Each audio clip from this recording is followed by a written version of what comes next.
Welcome to Good God, conversations that matter about faith and public life. I'm your host, George Mason, and I am here in our first ever on-location shoot for Good God. We're out of the studio, we're into the community, and specifically the South Dallas community, because Faith Commons, the organization that sponsors the Good God programming, has been working with a number of nonprofit partners to focus on the question of what would make for flourishing life in the 5 zip codes of South Dallas.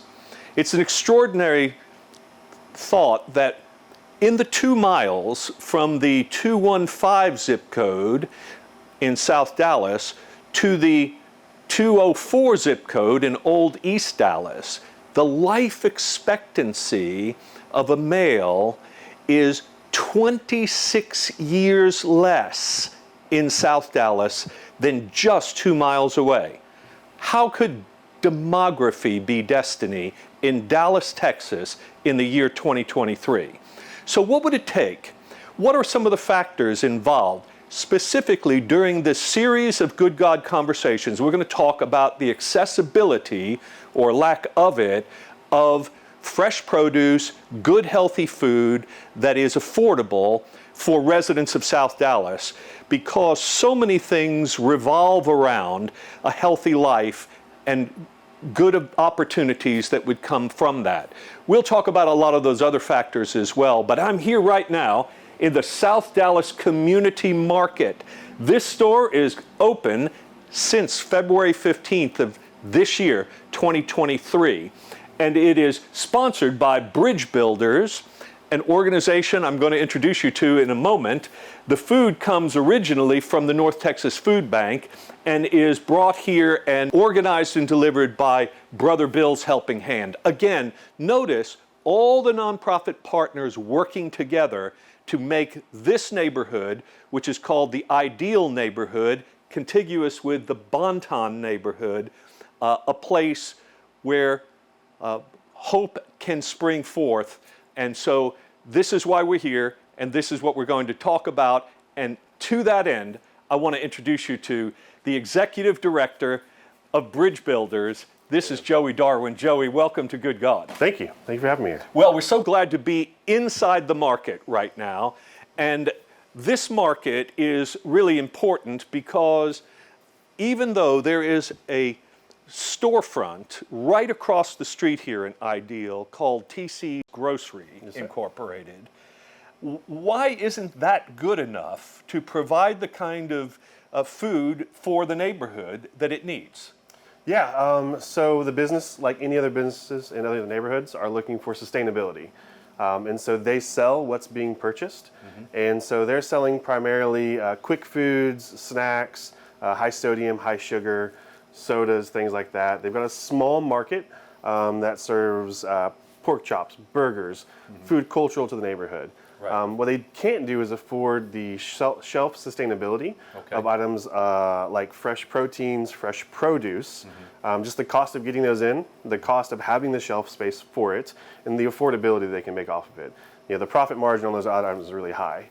And so we exist to supplement the food access for the neighborhood. We are not the answer to all food access. We don't have items that compete with the local markets, but we supplement those other items. Well, we're going to take a walk around the store and let people see how this works in just a moment. But Joey, why shouldn't you just get all your partners together and go talk to Kroger or Tom Thumb or any of these grocery stores and just say, hey, we need food down here. Why don't you just come bring a grocery store here? There is no grocery store like that in the entire South Dallas 5 zip codes, with the one exception, as I understand, of a Fiesta over by Fair Park. Yes, sir. So why not? I would say it's how you define profit. Okay. And so for those large retailers, profit is $1, right? And so how much money can they make off of their items? We define profit differently, right? So the thriving of the individual is our profit. That's our return on relationship that we talk about. South Dallas, the average income for a household is around $20,000. Our neighborhoods, Bonton and Ideal, are $15,000 to $19,000. Okay, now let's remember what the actual poverty level is. $27,000-ish in Dallas. For an individual. Yes, sir. And a family, that goes up to over 40, right? Yes, sir. Okay, so in other words, most people in this neighborhood are living at about less than 50% probably of the poverty level. Yes, sir. It's extraordinary. Okay, so therefore, groceries generally would take up an extraordinary amount of their percentage of their income when you put housing on top of that. Incredibly high percentage. Okay. And then for the stores themselves, there is no way for them to sustain. Yeah. With government supplements, with subsidies, things like that, they could, but the model for a big market retailer, right, is to come into a space, exist, make profit, turn over items, look at their shelf space, have those conversations. Right. They don't have the capacity for the conversation of how do they make sure that our widowed residents who are in their 80s have access to groceries. Yes. And so we would love a world where we could partner with commerce representing individuals. Right. But at this point, we haven't found the capacity for that. And I think we're going to have to find new models in the future. Again, this is not the answer to the question about food access. Right. It's just an active response. So ultimately, it comes down to poverty, really. Absolutely. Because you can say that if we had all the food in the world right here and people couldn't purchase it, then that would be a problem. But when they come here to this market, they don't have to purchase this food. Yep. All right. So tell us how that works and how it's going so far. So I'll talk about the origin first. I love the origin of the market. We were given this building by the city of Dallas. Okay. This space was vacant, and we engaged the neighborhood intimately. Our ultimate authority in this space is not me as the executive director. I submit to the neighborhood. Okay. They are our boss. And so we asked the neighborhood, what do you want in this space? We thought about an entrepreneurial center, kind of a place to create jobs, and the neighborhood told us we want a laundromat or a grocery store. Okay. And those are the top two answers, and grocery store kept coming back as number one. We are not experts in the grocery space, we're experts in the relationship space. Okay. So we went to Brother Bill's, which you guys can see here, Yes. and they're grocery experts. Yes. So we offered the space, they came in, and so because we submitted to the authority of the neighborhood and provided what they wanted, we are seeing this place thrive. And so we opened February 15th. Our numbers as of May are we've provided in-kind access to groceries of $300,000, a little bit more than that, to the neighborhood. We have 421 individual households represented, 500 or so individuals that come in through each month and shop. Right. And so the neighborhood is responding because they said, we want this, and we listened. And so that's been fantastic to see.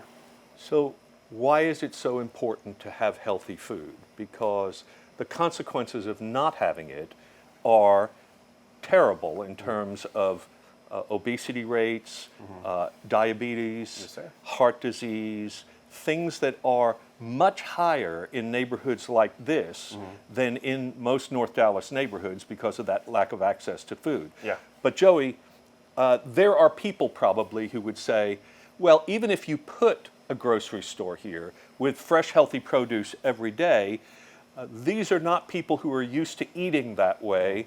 It would go to waste. They wouldn't know how to prepare it. All those sorts of things. Yeah. What would be your response to that? Yeah, we hear responses like that consistently. There is an assumed ignorance on behalf of people who are in communities who are under-resourced. And I think that assumed ignorance comes from a position of safety for myself. I feel safer if I can think poor things about a person versus poor things about a system. And so what we see is there is some generational access, so maybe some of our teens haven't cooked certain ways, don't know certain things. I don't know how to cook escargot.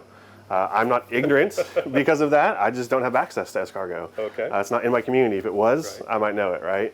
And so when I talk about us being an active response, the rest of that for me is we're an active response to a question that's already been answered. Right. So how do we have food security in South Dallas? South Dallas has had grocery stores historically. A block from us, there was a resident who shops at our market now whose family owned a grocery store. But because of systemic issues and disenfranchisement, the store was shut down.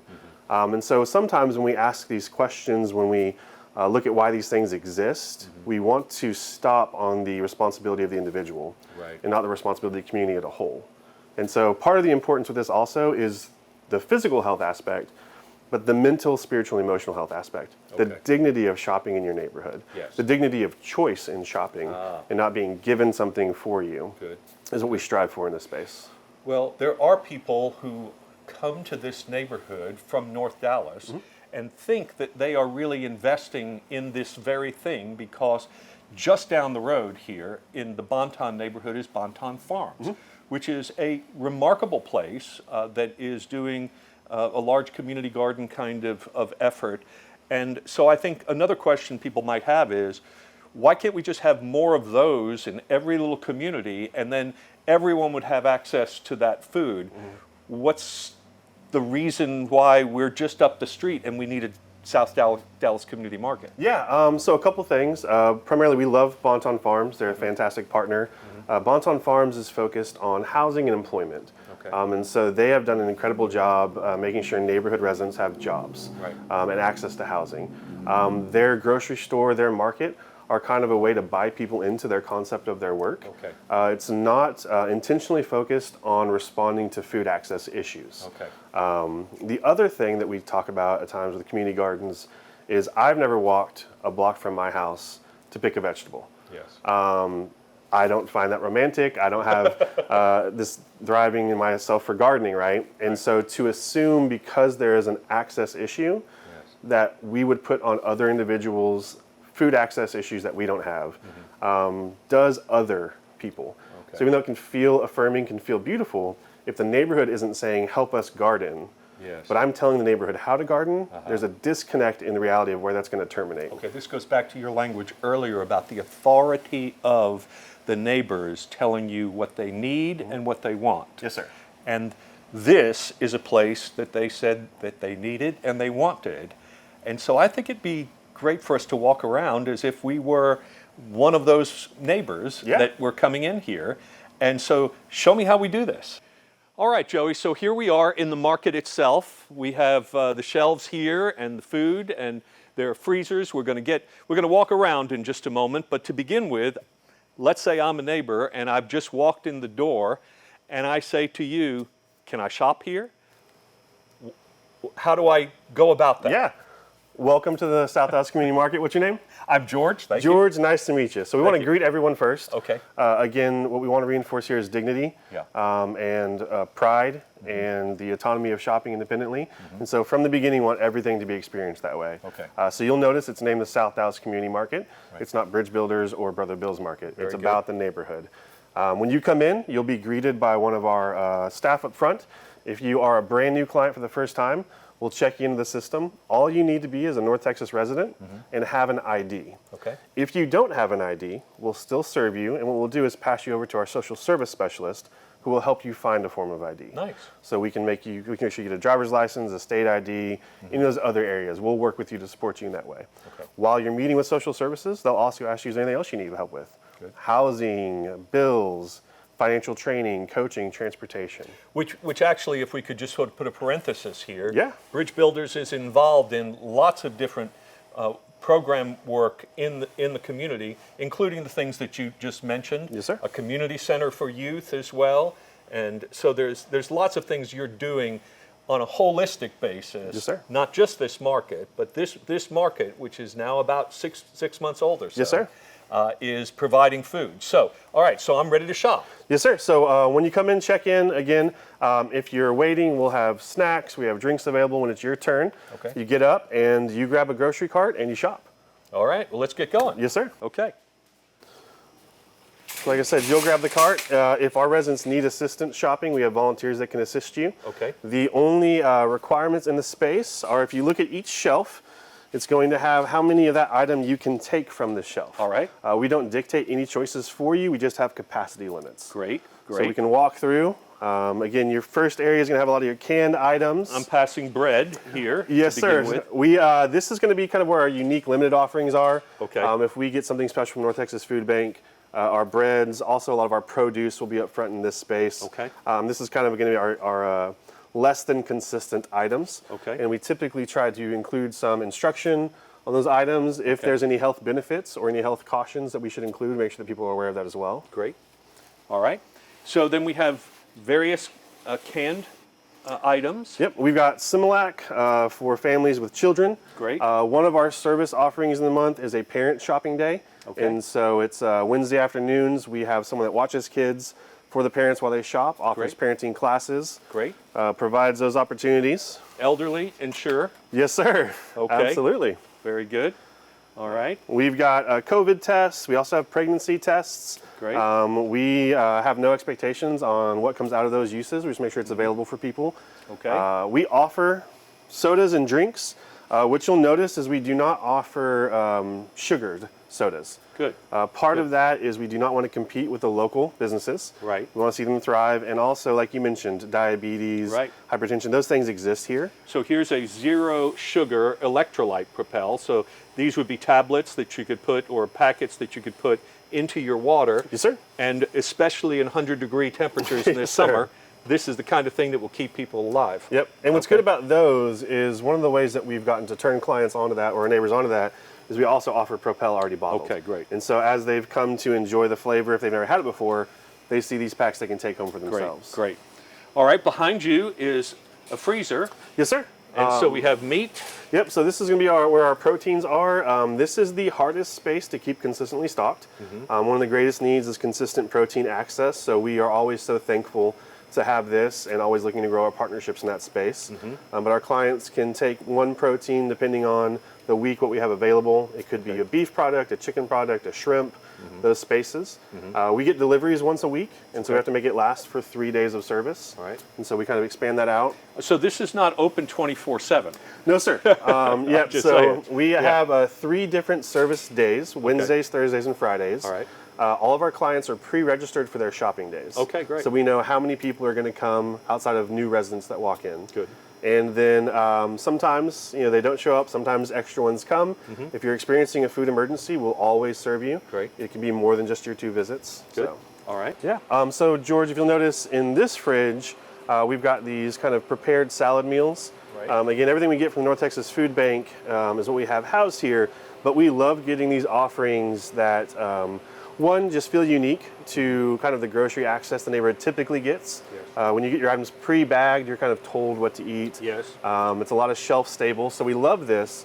What we also love is the experience of a volunteer coming in and saying, "Oh my gosh, that's so great you have that." Yes. And we want to honor that excitement, and then we want to step back and name, why are we surprised that this neighborhood would have access to something that we see every day? Every day. And so we love this fridge as that unique item space. It could be unique juices, prepared meals, things like that.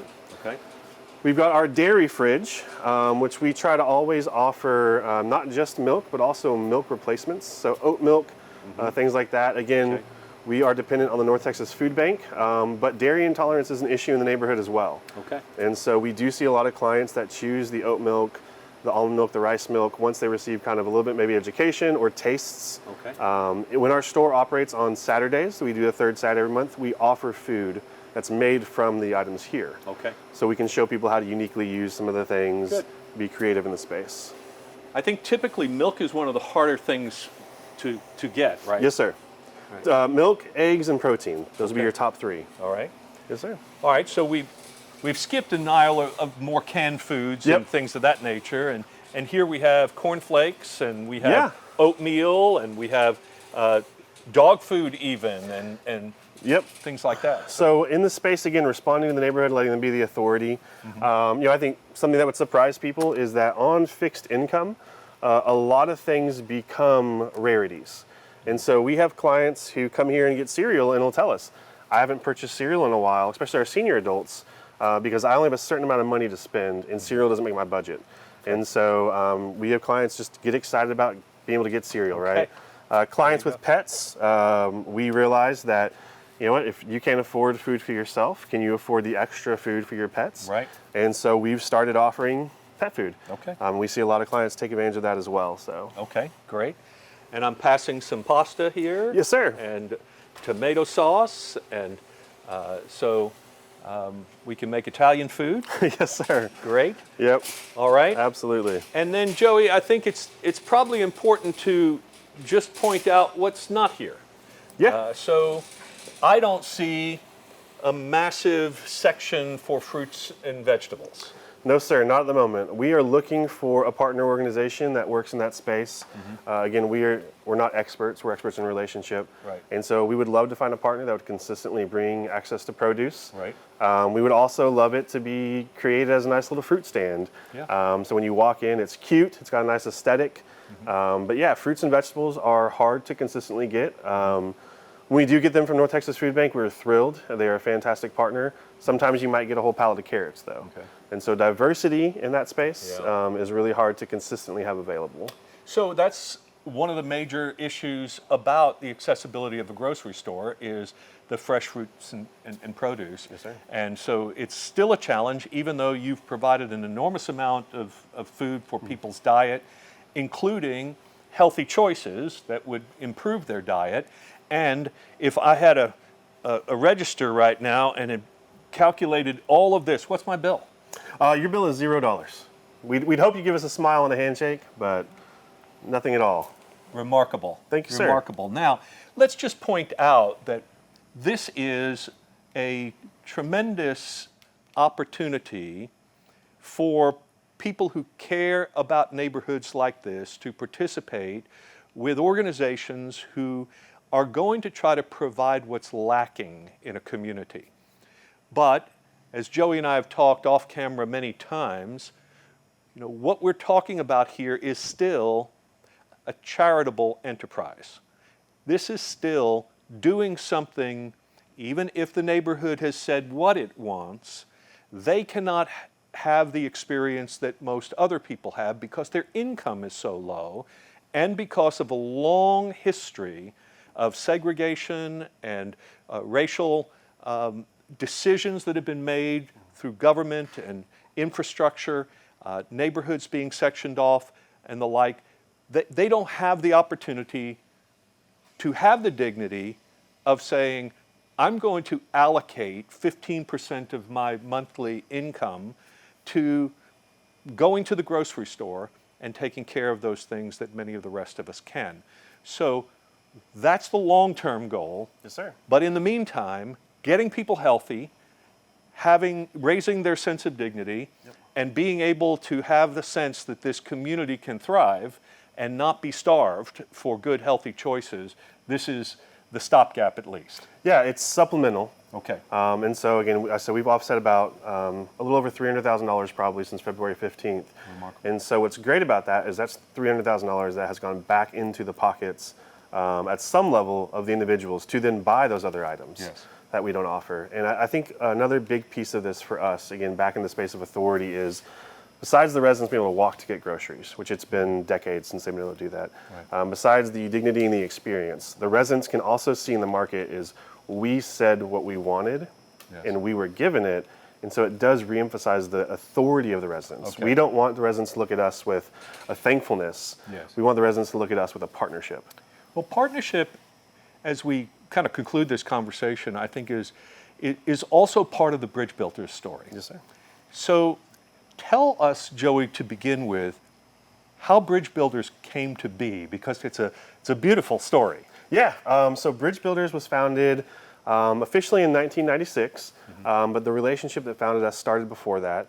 Mike Fetchner, a gentleman from North Dallas, and Velma Mitchell, a woman from South Dallas, met at a city meeting, built a relationship, became very intimately involved in each other's lives. And then through some tragedy that experienced, they birthed the idea for Bridge Builders. And what that hope was to bridge North Dallas and South Dallas. Not just the resources with the people, but the relationships and the church. And so we have been going for about 26 years trying to reinforce the idea of bridging relationships between communities and also defining the assets of both communities. We don't look at North Dallas as being full of assets and South Dallas being deficient. The only deficiency we see is the systems around South Dallas. But the people here, the church here are beautiful, thriving individuals, full of assets for all of us to grow not only as Christians, but individuals. Well, this is, you mentioned to grow as Christians. There's a lot of churches, and of course, we are an interfaith organization, and there are people who are not Christian here as well, and we don't, you don't discriminate among we are religious non-sectarian peoples. in our offerings. But this is a program called Good God. So we're doing good here. And for you, I know at least, and for many in the Bridge Builders community, there is a faith component, a God component. Yes, sir. So, why are you motivated personally? You've been 4 years with this organization. This fall will be 1 year as executive director. Yes, sir. What drives you, Joey? I owe a debt to South Dallas. So I've been working in South Dallas for 7 or so years. I love to tell people that my church taught me about Jesus, but black women in South Dallas taught me to be like Jesus. Oh my goodness. And so I don't work in this neighborhood because I think this neighborhood needs me. I don't feel a particular calling that God has said, hey, South Dallas needs you to be there. I feel a debt to the neighborhood as an individual, and then as a white man in America, I feel a debt to try and shift the systems that created this environment. And so if I can be a part of thriving rather than a part of detriment, I just want to be here for it. Thank you for all you do. I want to say that we're going to be continuing these conversations with other partners that Joey and I, through Faith Commons and Bridge Builders, have been engaging with as we begin to look at different ways of approaching and collaborating on this effort to build a thriving, healthy, sustainable South Dallas community. Not from the outside, but as Joey said, because of the authority of the neighbors and the communities themselves. Thank you for joining us on Good God. We'll see you again.